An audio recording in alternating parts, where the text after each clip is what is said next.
Hello and welcome on GTII stock on 8 December. Let's see that was the steps in this video. Today we can go for the 15 minutes update here, and it seems that it's going to be about how to deal with every stock in this video.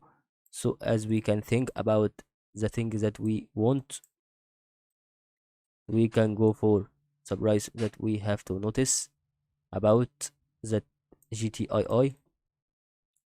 This is going to be the start and this increases.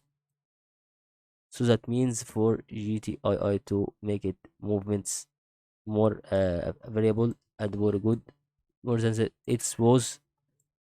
And I think this is going to be also according to the price that can make such an intersection here.